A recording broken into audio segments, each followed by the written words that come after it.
Ketahuilah bahwa ketika kita mengikuti sebuah majelis ilmu, itu sesungguhnya Allah sedang memberikan kepada kita sekian banyak fadilah dan keutamaannya.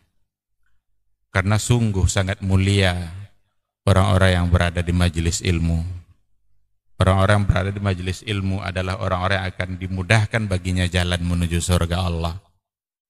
Dalam hadis dikatakan oleh Rasulullah sallallahu alaihi wasallam, "Man salaka tariqan yaltamisu fihi ilman, sahalallahu lahu tariqan ilal jannah." Barang siapa yang menempuh satu jalan di mana tujuannya adalah untuk mendapatkan ilmu, maka Allah akan mudahkan baginya jalan menuju surga. Surga itu perlu iman, dan mendapatkan surga itu perlu ilmu. Maka di majelis ilmu lah kita bisa menumbuhkan iman kita, dan di majelis ilmu lah kita bisa mendapatkan ilmu pengetahuan. Maka sering-seringlah menghadiri majelis yang bisa menambah iman kita dan juga bisa menambah ilmu, agar surga Allah itu benar-benar semakin dekat dengan kita bersama.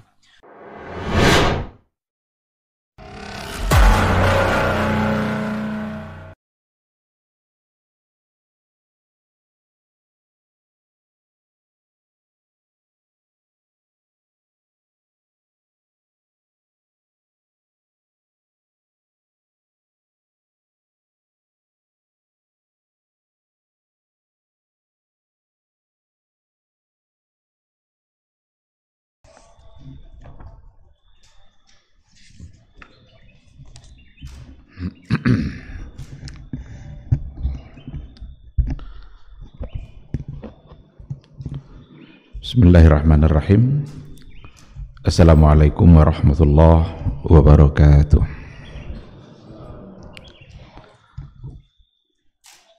Innal hamdalillah nahmaduhu wa nasta'inuhu wa nastaghfiruh wa na'udzu billahi min syururi anfusina wa min sayyiati a'malina. May yahdihillahu fala mudhillalah wa may yudlilhu falan tajida lahu waliyyan mursyida. Asyhadu an la ilaha illallah wahdahu la syarikalah wa asyhadu anna Muhammadan abduhu wa rasuluh la nabiyya ba'dah. Ikhwati fillah, ma'asyiral hadirin wal hadirat, rahimani Allahu wa iyyakum. Mari kita awali kajian kita dengan bersyukur pada Allah Subhanahu wa taala, dengan memuji Allah, dengan mengucapkan alhamdulillahirabbil alamin ketika kita kembali dibangunkannya setelah tidur kita di malam hari.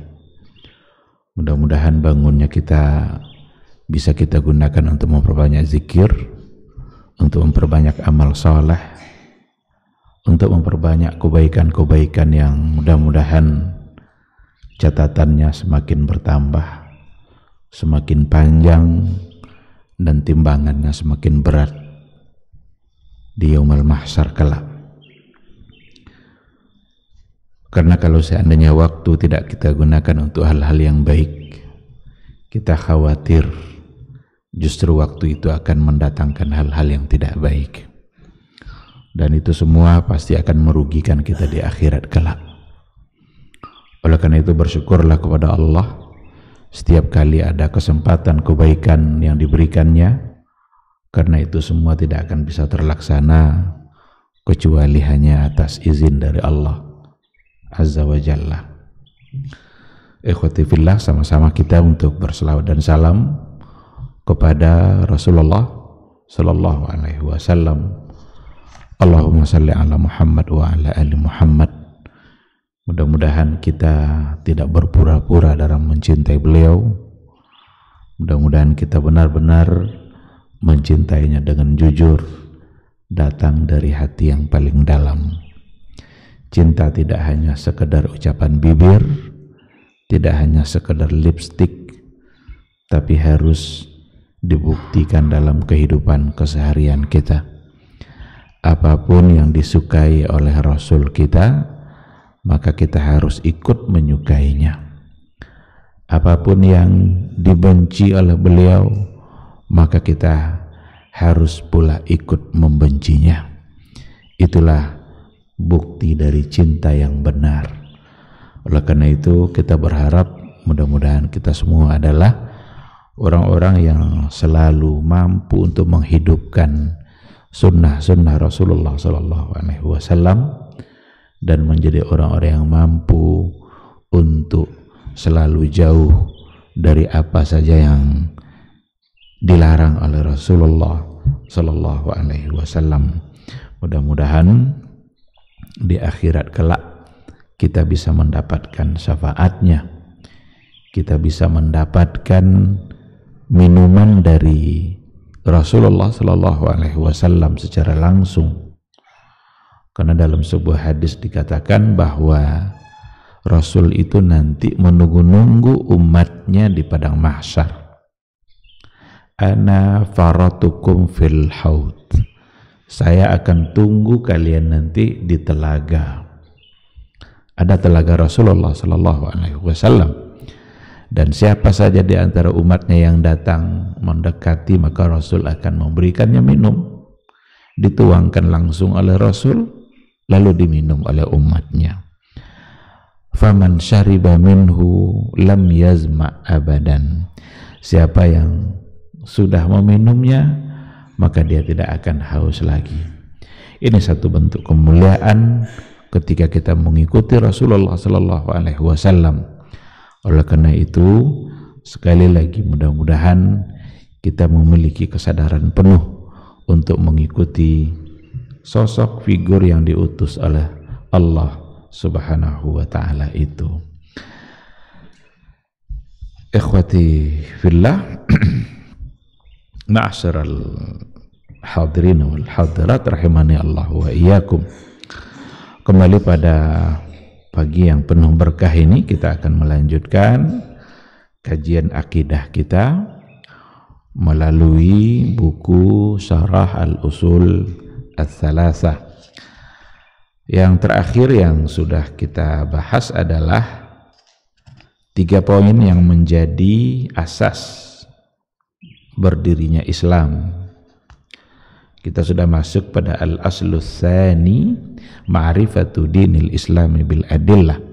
Bagaimana kita harus mengenali agama Islam bil adillah, dengan dalil-dalilnya, dengan dasar-dasarnya. Karena Islam itu dibangun di atas dalil. Islam itu tidak boleh dibangun di atas khayalan-khayalan. Islam itu tidak boleh dibangun di atas mimpi. Islam harus dibangun di atas dasar yang jelas, dan itu adalah Al-Quran dan Sunnah Rasulullah Sallallahu Alaihi Wasallam. Dulu sudah kita sampaikan bahwa Dinul Islam yaqumu ala thalathi usus. Agama Islam itu berdiri di atas 3 asas. Yang pertama, al-istislamu lillahi bitauhid. Berserah diri kepada Allah bitauhid, dengan cara mentauhidkannya. Sedangkan yang kedua, al-inqiyadu lahu bitta'ah. Tunduk kepada Allah dengan memberikan ketaatan secara penuh. Sedangkan yang ketiga, al-bara'atu minasyirki wa ahli. Berlepas diri dari syirik dan dari pelakunya. Ini 3 asas. Berdiri Islam itu di atas 3 asas ini. Ketiga-tiganya harus terkumpul. Tidak boleh ada yang terpisah, atau tidak boleh ada yang luput. Seandainya yang ada hanya 2 saja, maka belum cukup. Kita belum akan menjadi muslim yang sebenarnya. Oleh karena itu, penting bagi kita untuk mengenali ini. 2 pertama ini sudah kita bahas. Apa 2 yang pertama itu? Al-istislamu lillahi bitauhid. Berserah diri kepada Allah dengan cara mentauhidkannya. Tauhidkanlah Allah itu. Yakinilah bahwa Allah itu benar-benar ahad. Tidak ada satupun yang akan serupa dan sama dengan Allah Subhanahu wa ta'ala. Ini sudah kita jelaskan. Kita harus mentauhidkan Allah dalam rububiyahnya, kita harus mentauhidkan Allah dalam uluhiyahnya, dan kita harus mentauhidkan Allah dalam asma wa sifat. Sedangkan yang kedua, al-inqiyadu lahu bitta'ah. Kita tunduk kepada Allah, kita berikan ketundukan kita kepada Allah bitta'ah, dengan cara mentaatinya. Apa yang harus kita taati dari Allah Subhanahu wa ta'ala? Ada dua hal yang datang dari Allah. Yang pertama dalam bentuk perintah, yang kedua dalam bentuk larangan. Perintah berarti untuk dilaksanakan, larangan berarti untuk ditinggalkan. Maka ketaatan mutlak harus kita berikan kepada Allah dengan cara melaksanakan apa yang Dia perintahkan dan dengan meninggalkan apa yang telah Ia larang dalam kehidupan kita. Kita ini hidup dan Allah yang memberikan kehidupan. Dan ketika Allah memberikan kita kehidupan, Allah beri aturan-aturannya sebagai ujian bagi keimanan kita. Betapa durhakanya kita ketika Allah berikan kita kehidupan, tapi ternyata kita mendurhakai Allah dalam kehidupan kita. Betapa pendosanya ketika kita diberikan nikmat oleh Allah, tapi justru nikmat itu habis untuk menambah dosa.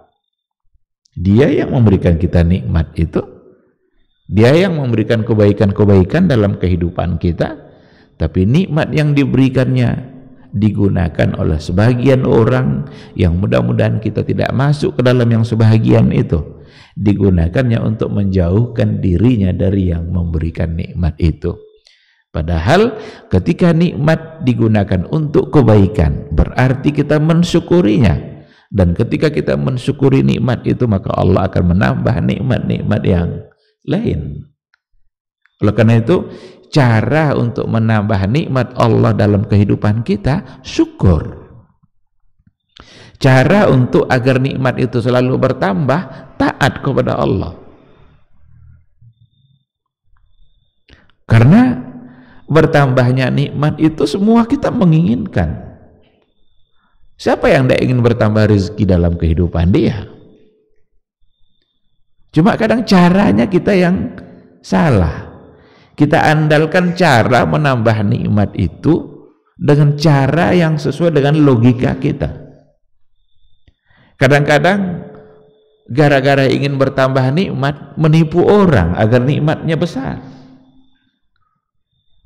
supaya dia mendapatkan banyak dunia dalam kehidupan dia, dunia orang yang dirusaknya.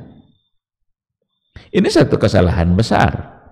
Kalau ingin bertambah nikmat dan rezeki dalam kehidupan kita, caranya kata Allah, tunjukkan ketaatan kita kepada Dia yang memberikan nikmat. Tunjukkan ketundukan kita, buktikan ketundukan kita kepada Dia yang memberi dan Dia yang memiliki segala-galanya. Wa may yattaqillaha yaj'al lahu makhraja wa yarzuqhu min haitsu la yahtasib. Nah, oleh karena itu, al-inqiyadu lahu bitta'ah ini asas yang kedua di mana Islam berdiri di atas asas itu. Tidak mungkin kita akan disebut sebagai muslim yang baik kalau seandainya kita tidak menunjukkan ketaatan kita kepada Allah. Tidak mungkin kita menjadi muslim yang sejati, muslim yang sebenarnya, kalau seandainya kita tidak memberikan ketundukan kita dan ketaatan kita kepada Allah Subhanahu wa ta'ala. Berarti taat adalah bukti bahwa kita benar-benar tunduk kepada Allah Subhanahu wa ta'ala. Kalau seandainya kita tidak mentaatinya, maka berarti tunggulah apa yang dikehendaki Allah dalam kehidupan kita. Betapa banyak maksiat-maksiat yang dilakukan, lalu gara-gara maksiat itu Allah menurunkan azab, Allah menurunkan bala, Allah menurunkan bencana-bencana, dan itu tidak mustahil disebabkan oleh kedurhakaan-kedurhakaan yang dilakukan oleh hamba Allah Subhanahu wa ta'ala. Kita kalau mau baca catatan sejarah apa yang sudah terjadi pada umat-umat terdahulu, rata-rata bencana itu disebabkan oleh kedurhakaan hamba Allah. Apa bencana yang diturunkan oleh Allah pada masa Nabi Nuh? Banjir besar. Apa sebabnya? Kedurhakaan umatnya. Sudah ratusan tahun Nabi Nuh mendakwahkan tauhid, tetapi mereka tetap saja melakukan kesyirikan. Bahkan mereka buat-buat itu patung-patung itu, dan itu adalah patung-patung orang yang saleh, yang pada awalnya tujuannya bukan untuk disembah, tapi pada akhirnya generasi demi generasi sudah salah dalam memahaminya. Dia mengira bahwa patung itulah yang pantas untuk disembah. Diingatkan oleh Nabi Nuh, mereka tidak mau, maka dihukum oleh Allah dengan datangnya banjir besar. Apa musibah bencana yang datang pada masa umat Nabi Lut? Wa ja'alna 'aliyaha safilaha, kami jadikan bumi ini terbalik, yang atas pindah ke bawah, yang bawah pindah ke atas. Apa sebabnya? Dosa dan kemaksiatan. Pada masa itu yang paling berkembang adalah homoseksual. Laki-laki kawin dengan laki-laki, perempuan kawin pula dengan perempuan, dan itu adalah penyakit, dan itu adalah satu kesalahan besar. Itu menyalahi fitrah manusia dan tidak sejalan dengan tujuan pernikahan itu sendiri. Karena tujuan pernikahan itu untuk mendapatkan ketenangan hidup dan untuk menambah keturunan. Sedangkan homoseksual dua-duanya tidak ada padanya. Tidak bisa mendatangkan ketenangan hidup dan kemudian tidak bisa mendatangkan keturunan. Sekarang ini LGBT itu ingin dibela habis-habisan. Dan kayaknya ini konspirasi, ini kerja dunia internasional ini kayaknya ini. Betapa besar dana di balik itu untuk memperjuangkan dan menyebarkan penyakit yang begitu berbahaya bagi kehidupan LGBT. Berdasarkan penelitian para dokter, para ahli, LGBT itu jauh lebih besar kemungkinan untuk mendatangkan penyakit HIV daripada AIDS, daripada zina bebas, dan zina bebas itu pun sangat terlarang. Itu orang-orang yang tidak normal itu. Orang-orang yang melanggar fitrahnya sendiri. Ingin dipandang dengan kacamata hak azazi manusia. Biarkanlah mereka mendapatkan kebahagiaannya sesuai dengan cara yang mereka inginkan. Itu kan hak mereka. Itu bukan hak azazi. Itu penyakit, dan kalau penyakit berarti bisa diobati. Cuma kalau kita tidak sadar bahwa kita sakit, bagaimana caranya? Kita akan berobat. Bahkan ada orang yang bangga dengan penyakit yang ada pada dirinya. Na'udzubillah min dzalik. Dan itu adalah bentuk kedurhakaan kepada Allah Subhanahu wa ta'ala. Kalau seandainya ada yang mendurhakai Allah, maka wajib untuk diingatkan. Karena kalau seandainya tidak diingatkan dan nanti Allah menurunkan bencananya, maka yang akan kena oleh akibat bencana itu bukanlah hanya pendosa-pendosa saja, tapi semua akan bisa kena. Oleh karena itu kita harus punya andil dalam mengingatkan ini. Kita semua harus punya andil dalam memperbaiki masyarakat, Ketika ada satu kemungkaran yang terjadi, harus ada orang yang mengingatkannya. Karena kita semua adalah hamba Allah yang harus menunjukkan ketundukan kita, kita berikan ketaatan kita kepada Allah kalau memang kita benar-benar ingin menjadi muslim yang sebenarnya. Tapi kalau tidak, berarti selamanya kita tidak akan menjadi muslim yang sejati. Baik, ikhwati fillah. Sekarang kita akan masuk pada poin yang ketiga.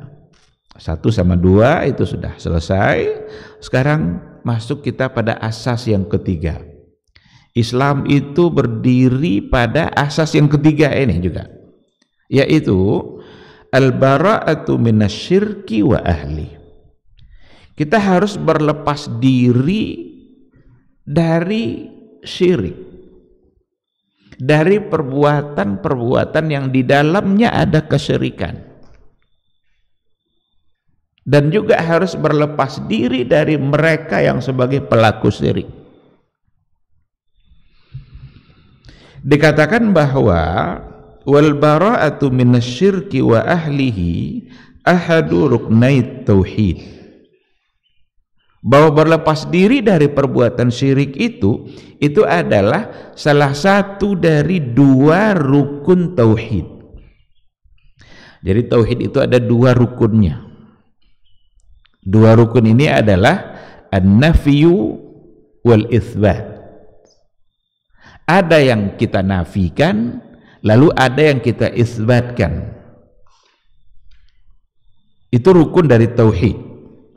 Maka al-bara'atu minasyirki, berlepas diri dari syirik, kita harus tolak semua bentuk kesyirikan. Harus kita jauh dari semua bentuk kesyirikan. Dan itu adalah rukun yang pertama. Ketika semua bentuk syirik itu kita tolak, barulah kita isbatkan satu hal, hanya Allah. Oleh karena itu, la ilaha illallah itu tergabunglah di situ dua rukun yang tadi itu. La ilaha, tidak ada ilah, tidak ada satupun yang pantas untuk kita sembah, tidak ada satupun yang pantas untuk kita taati. Ini nafi. La itu huruf nafi. Nafi itu artinya tidak. Kita tiadakan semua yang berhak untuk disembah. Setelah itu baru datang itsbat. Illallah, kecuali hanya Allah. Jadi harus kita nafikan ini, harus kita tolak semuanya. Tidak boleh ada satupun yang kita berikan wala kita, tidak ada satupun yang kita bisa berikan cinta dan ketaatan kita. Hapus semua bentuk kesyirikan itu. Illallah, kecuali hanya kepada Allah Subhanahu wa ta'ala. Itu makna dari la ilaha illallah.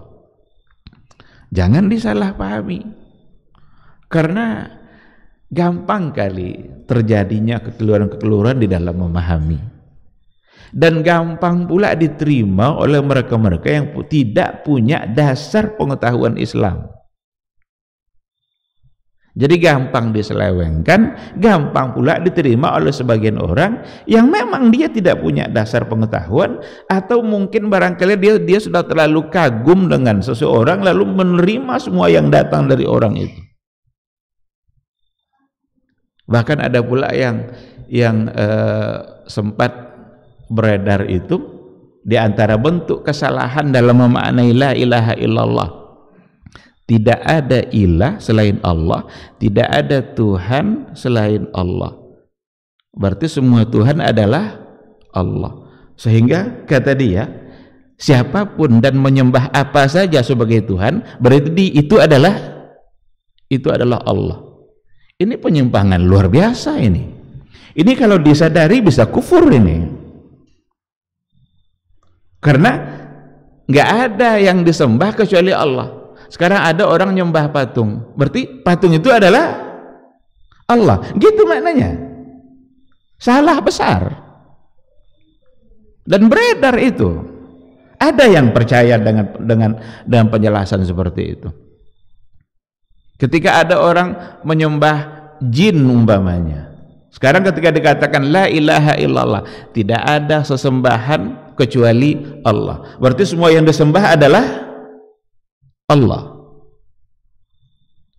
Jangan salah, ini persoalan iman, ini persoalan tauhid, ini persoalan akidah kita kepada Allah Subhanahu wa ta'ala. Ini media sosial hari ini, orang bisa buat apa saja tentang apa saja, dan kita pun bisa lihat apa saja yang kita mau.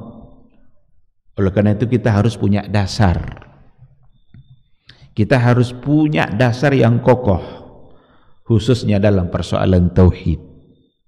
Karena tauhid itu tidak akan pernah terbukti dalam kehidupan kita kecuali dengan cara menjauhi perbuatan-perbuatan syirik. Maka kita harus nafikan, kita tolak semua bentuk kesyirikan, untuk kemudian kita satukan Allah, kita esakan Allah, kita tauhidkan, karena memang la ilaha illallah. Jadi ini satu dari dua rukun tauhid. Nafikan semuanya, baru setelah itu kita isbatkan hanya Allah yang pantas untuk kita sembah, hanya Allah yang pantas tempat kita berdoa, hanya Allah tempat kita meminta, dan tidak boleh kita meminta kepada selain Allah Subhanahu wa ta'ala. Ikhwati fillah, ada beberapa ayat yang dijadikan landasan, dan ayatnya sangatlah banyak, tapi kita ambil beberapa contoh ayat yang terkumpul di situ nafi dan isbat, menolak kesyirikan untuk kemudian mentauhidkan Allah, menafikan, meniadakan semua bentuk kesyirikan, kemudian untuk menafikan, untuk mengisbatkan Allah sebagai Rabb. Di antaranya adalah dalam surat Az-Zukhruf ayat 26, ketika Allah menceritakan tentang Nabi Ibrahim alaihissalam, wa idh qala Ibrahimu li abihi wa qaumihi innani bara'un mimma ta'budun. Ketika Nabi Ibrahim berkata kepada bapaknya dan juga kepada kaumnya, innani bara'un mimma ta'budun, sesungguhnya saya berlepas diri dari apa yang kalian sembah. Apa dulu yang disembah oleh umat Nabi Ibrahim? Ayahnya, kaumnya. Yang mereka sembah adalah patung-patung. Ada juga di antara mereka yang menyembah matahari, ada juga yang menyembah bulan. Kan sempat mereka dipermainkan oleh Nabi Ibrahim ketika nampak bulan, inilah Tuhan saya. Pas bulan hilang, berarti ini bukan Tuhan. Karena Tuhan tidak mungkin hilang-hilang timbul. Nampak pula matahari, hadza rabbi hadza akbar, ini Tuhan saya, ini lebih besar. Ternyata matahari juga bisa. Kalau orang-orang filsafat mengatakan, menjadikan ayat itu sebagai dalil bahwa kita harus meragukan dulu Tuhan itu kalau kita mau punya keyakinan yang kokoh. Sebagaimana Nabi Ibrahim dulu juga mencari-cari dan meragukan. Padahal Nabi Ibrahim bukan meragukan dan tidak sedang mencari. Nabi Ibrahim hanya mempermainkan mereka saja yang selama ini menyembah bulan, menyembah matahari, tapi ternyata bukan itu yang pantas untuk disembah. Yang pantas untuk disembah adalah yang menciptakan matahari dan yang menciptakan bulan. Maka Nabi Ibrahim bilang, innani bara'un mimma ta'budun, saya bara, berlepas diri dari apa yang kalian sembah. Lalu illalladzi fatarani, kecuali dia yang fatarani, dia yang telah menciptakan saya. Maka berlepas diri, al-bara, setelah itu ada isbat, ada yang ditetapkan. Semua yang kalian sembah saya berlepas diri, karena semua itu tidak bisa berbuat apa-apa. Semua yang kalian sembah itu tidak bisa memberikan kebaikan dan tidak bisa memberikan mudarat. Maka saya berlepas diri. Illallazi fatarani. Yang akan saya sembah hanyalah Dia yang menciptakan saya, dan Dia yang memberikan kebaikan-kebaikan dalam kehidupan, dan Dia yang menguji kita dengan berbagai macam bentuk musibah dalam kehidupan. Nah, ini adalah ayat-ayat yang diantara ayat yang di dalamnya ada nafi dan di dalamnya juga ada itsbat. Ada ayat yang lain, la ikraha fid din qad tabayyana ar-rusydu minal ghayy faman yakfur bit-taghuti wa yu'min billah. Ini juga ada nafi dan ada itsbat. La ikraha fid din, tidak ada paksaan dalam memeluk agama.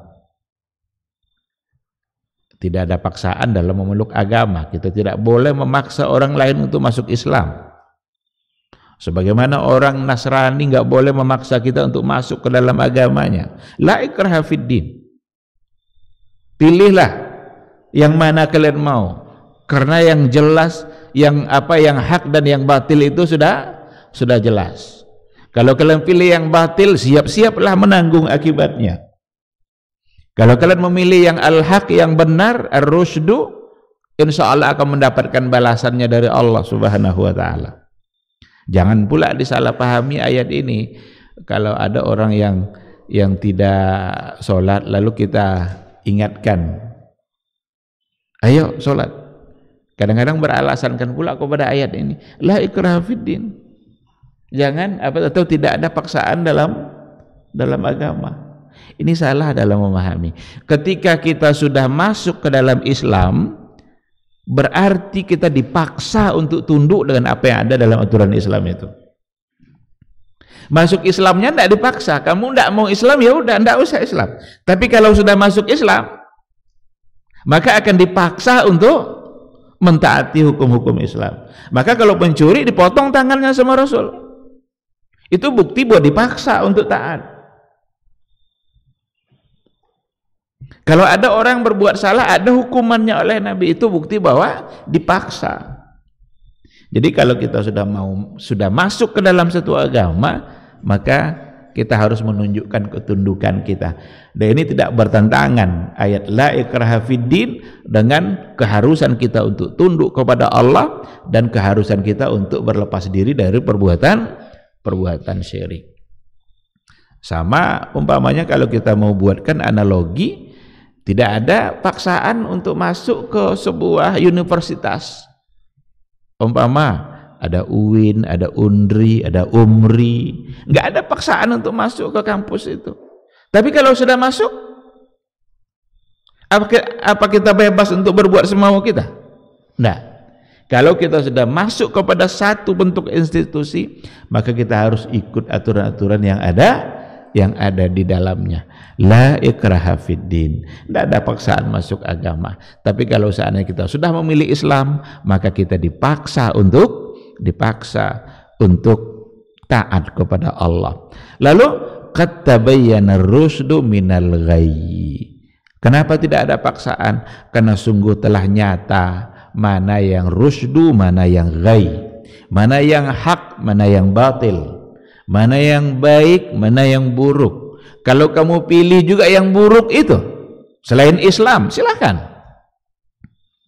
Lalu kata Allah, faman yakfur bit-taghuti wa yu'min billah faqad istamsaka bil urwatil wuthqa.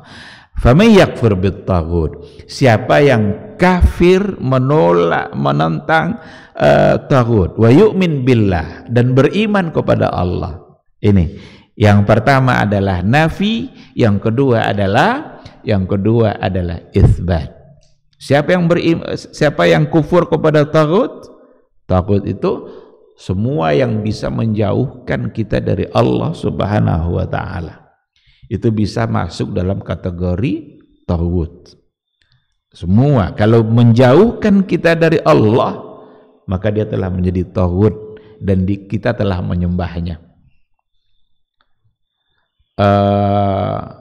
Pemimpin umpamanya bisa disebut sebagai taghut.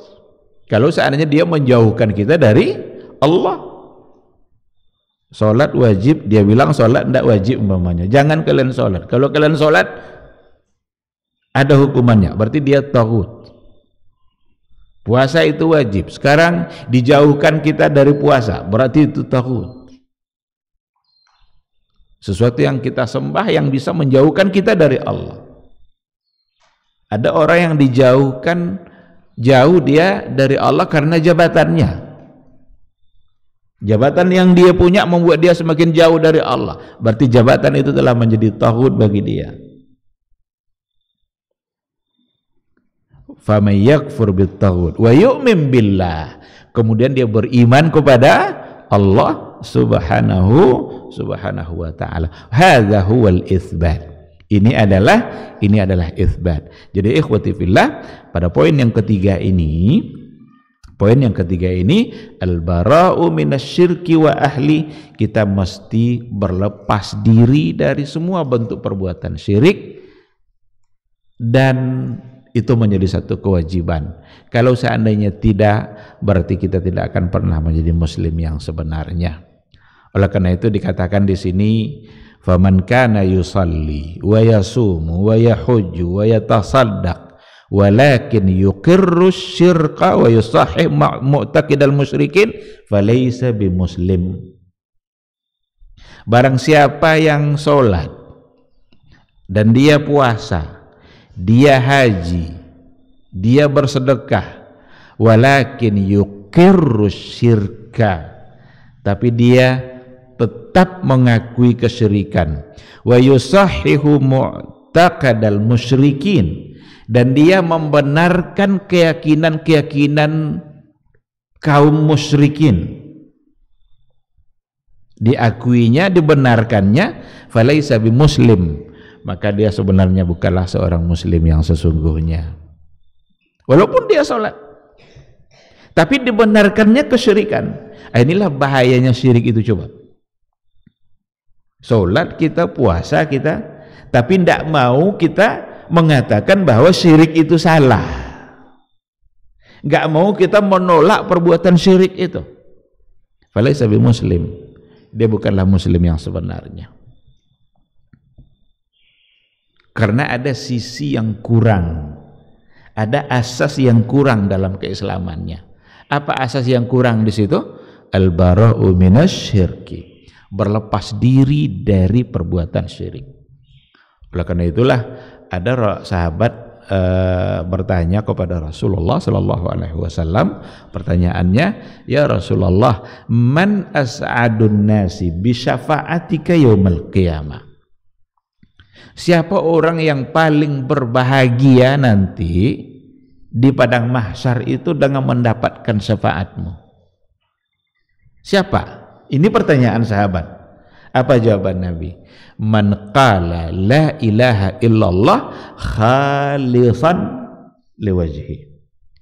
Yang akan benar-benar berbahagia mendapatkan syafaatku nanti adalah man qala la ilaha illallah, barang siapa yang mengatakan la ilaha illallah khalisan, benar-benar suci, ikhlas, murni, tanpa ada satu bentuk kesyirikan pun. Ini akan mendapatkan syafaat. Jadi kalau kita ingin mendapatkan syafaat dari Nabi, kalimat la ilaha illallah yang berulang-ulang diucapkan oleh lidah kita jangan sedikit pun dicampuri dengan kesyirikan.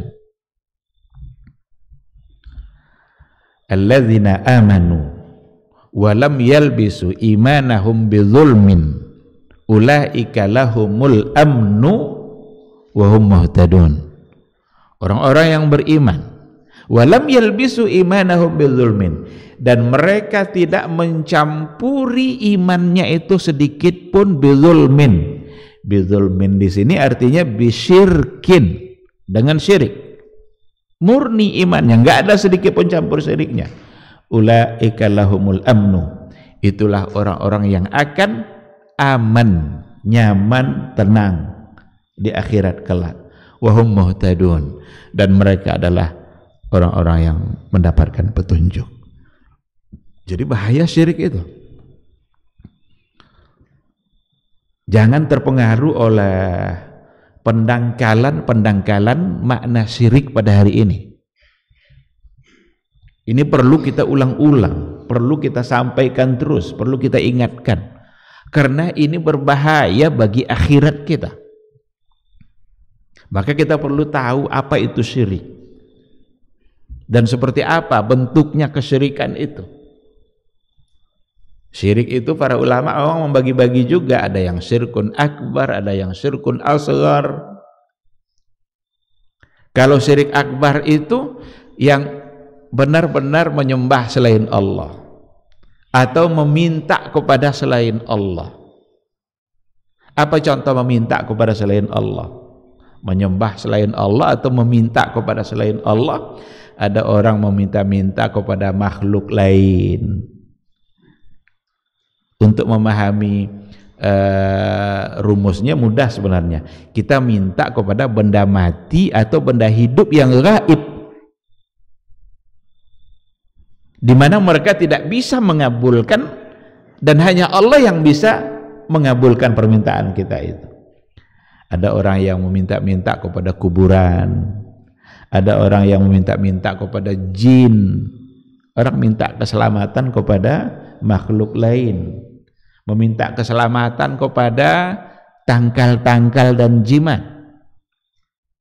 meminta sesuatu yang sebenarnya hanya pantas diminta kepada Allah Subhanahu wa ta'ala. Itu menjadi bagian dari syirkun akbar. Tapi syirik itu penjelasannya sangat luas. Dulu sudah pernah kita bahas, ada beberapa bentuk kesyirikan yang harus kita waspadai.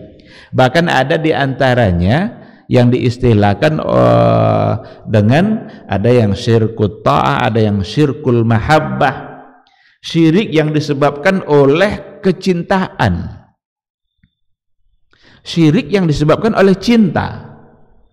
Cinta itu kalau seandainya berlebihan, itu bisa menjatuhkan kita, menjerumuskan kita kepada perbuatan syirik. Maka ada istilah syirkul mahabbah, syirik yang disebabkan oleh cinta.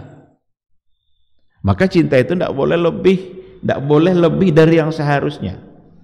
Ini sudah pernah kita jelaskan ini. Kita harus mencintai Rasul, wajib hukumnya kita mencintai Nabi. Tapi tidak boleh kita mencintainya lebih daripada batas yang seharusnya. Enggak boleh kita tempatkan Nabi itu lebih dari seorang Nabi dan Rasul. Karena ada orang karena perasaan cinta yang begitu mendalam, lalu ternyata yang terjadi adalah perbuatan syirik. Karena dia menempatkan Nabi tidak lagi sebagai seorang Nabi dan Rasul, tapi sudah berubah posisinya menjadi ilah, di mana mereka meminta kepada Nabi, bukan lagi sekadar mencintai Rasul. Mencintai guru dan kiai kita, baik itu. Nggak mungkin berkah ilmu kita kalau seandainya kita tidak mencintai guru yang mengajarkan kita, kiai yang mengajarkan kita. Hilang keberkahan ilmu itu kalau seandainya nanti kita tidak menghormati para guru. Tapi jangan tempatkan guru dan kiai itu lebih dari seorang guru dan kiai.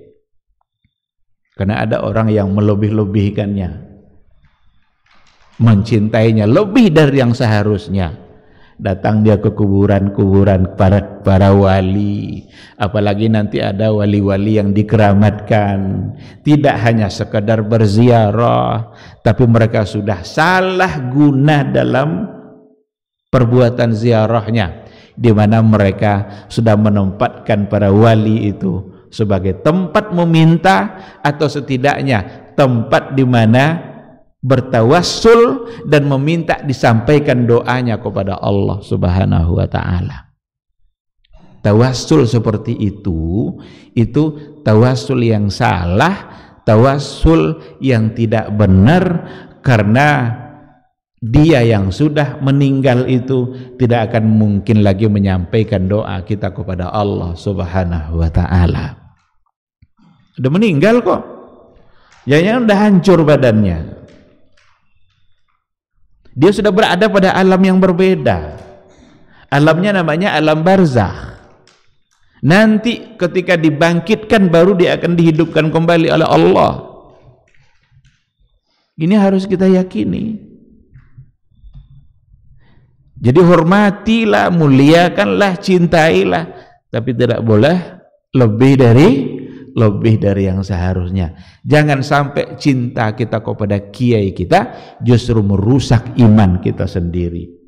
Jangan-jangan mereka menjadi orang yang selamat di akhirat kelak, tapi kita ternyata menjadi orang yang celaka karena kita salah dalam memuliakan seseorang.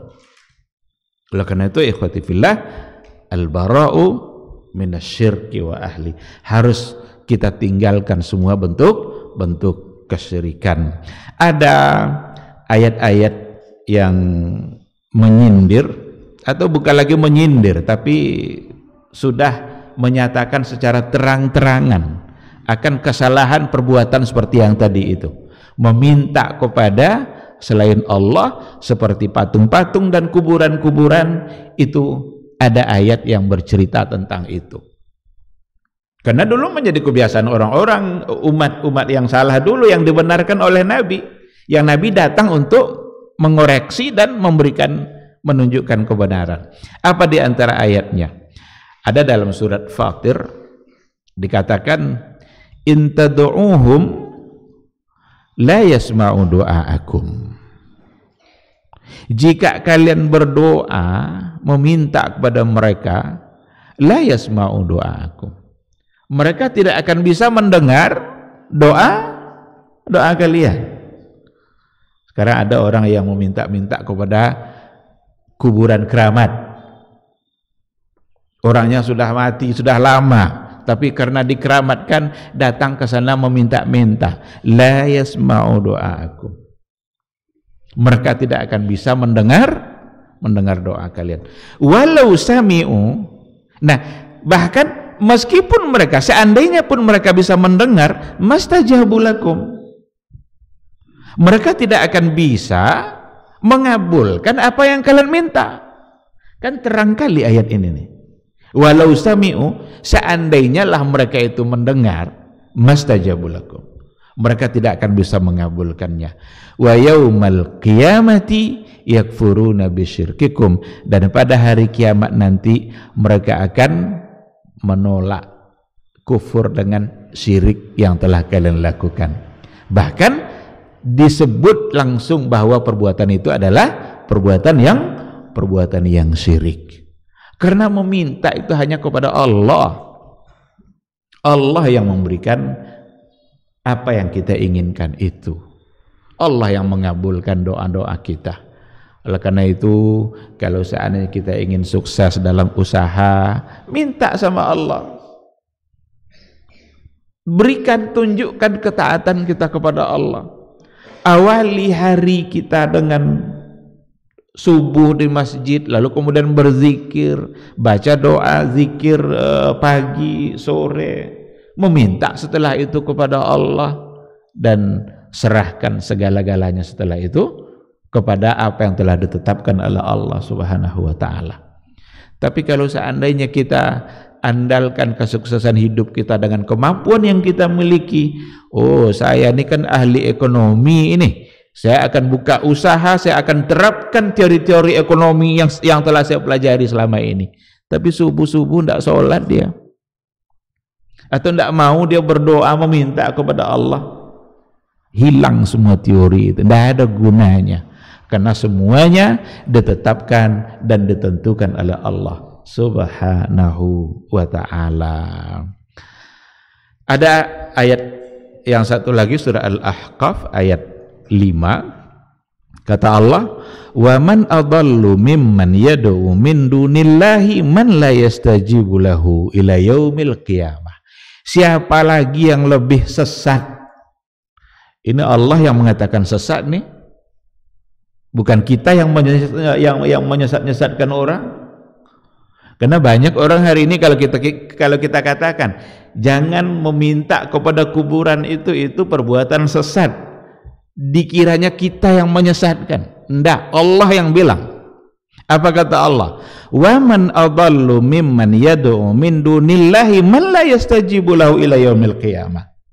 Siapa lagi yang lebih sesat daripada orang-orang yang meminta kepada selain Allah, man la yastajibu lahu ila yaumil qiyamah.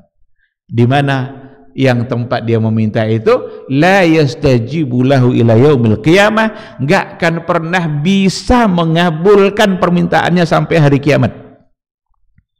Wahum an du'aihim ghafilun, bahkan mereka pun yang tempat mereka meminta itu an du'aihim ghafilun, dari doa-doa mereka itu ghafilun, ghafil, enggak tahu apa-apa, lalai dia, enggak mengerti apa-apa. Orang mati mau mengerti apa lagi?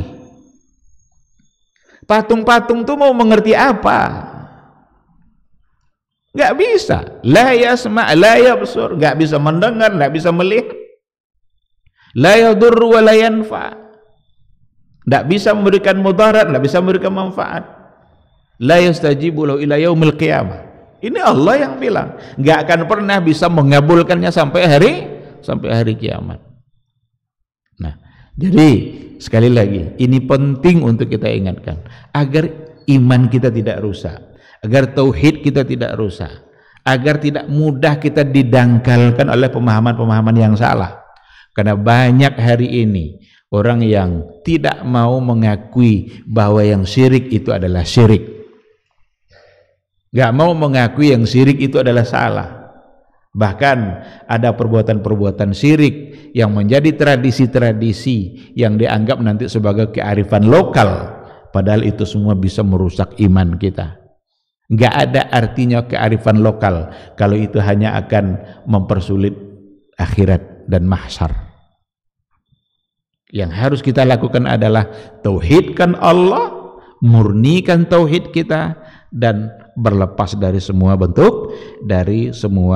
bentuk kesyirikan. Ini dua ayat yang membantu kita untuk semakin yakin bahwa sesungguhnya perbuatan-perbuatan syirik seperti meminta kepada selain Allah itu adalah perbuatan yang salah, perbuatan yang sesat, perbuatan yang menyimpang, karena hanya Allah lah yang tempat kita meminta.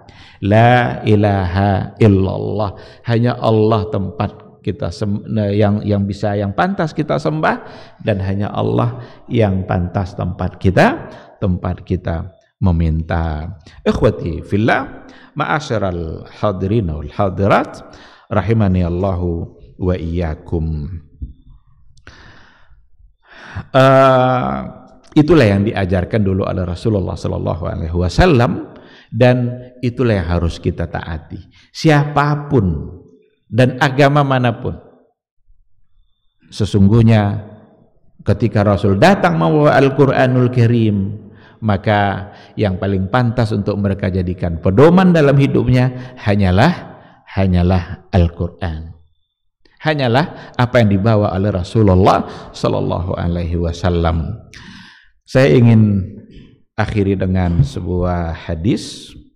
Ada hadis yang mengatakan, hadis ini diriwayatkan oleh Imam Muslim.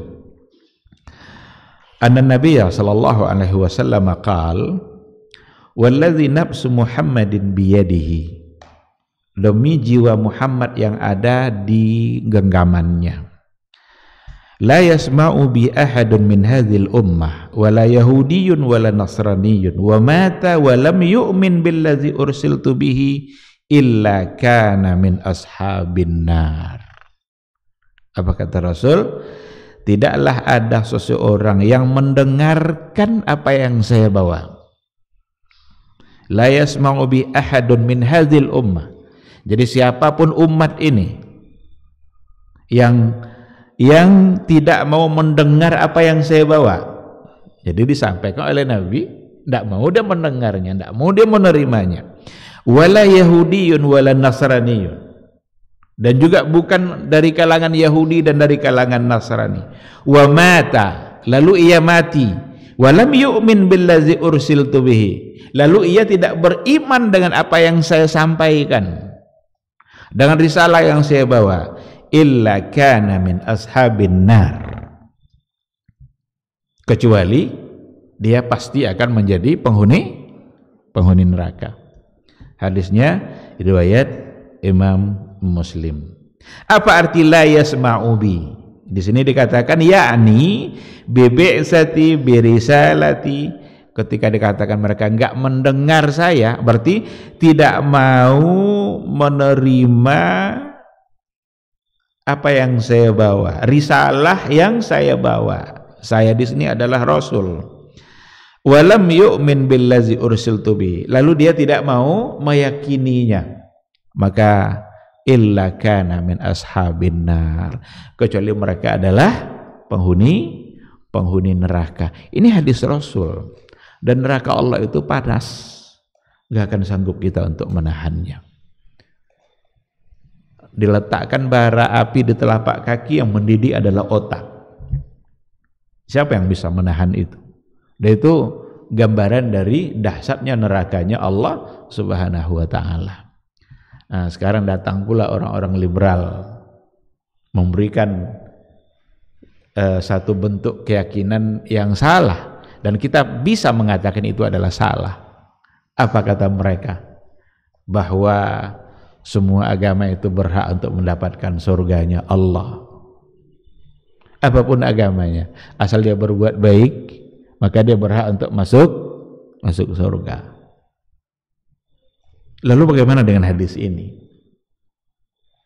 Siapa saja di antara umatku, kata Rasul, yang tidak mau mendengar, tidak mau menerima, bahkan dari Yahudi dan Nasrani, yang tidak mau mengimani apa yang saya bawa, illa kana min ashabin nar, kecuali mereka adalah penghuni neraka. Jadi Allah yang mengancam dengan neraka itu, Rasul yang menyampaikan bahwa ancamannya adalah neraka, bukan kita hari ini yang mengancam orang dengan neraka. Kita hanya menyampaikan apa yang disampaikan oleh Rasulullah sallallahu alaihi wasallam.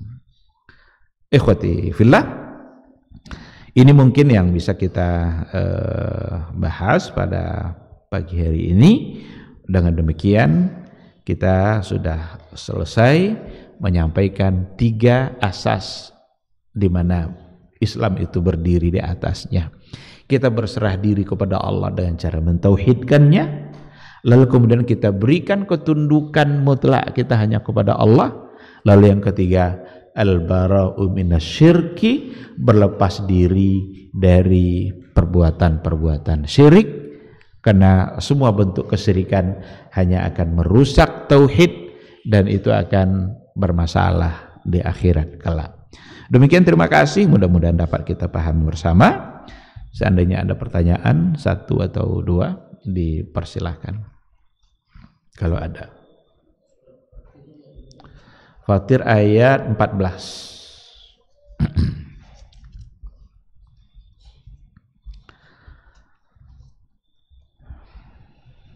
Baik, kalau tidak ada, saya pikir cukup sampai di sini. Mudah-mudahan kita selalu diberikan kemuliaan oleh Allah Subhanahu wa taala dalam memurnikan tauhid, dan semoga kita selalu terhindar dari apapun bentuk perbuatan syirik, dan kita harus selalu semakin dalam mempelajari bentuk-bentuk syirik itu sendiri, agar kita tidak terjebak dalam melakukan perbuatan yang kadang-kadang dianggap itu tidak bermasalah, tapi rupanya itu adalah merupakan bagian dari kesyirikan.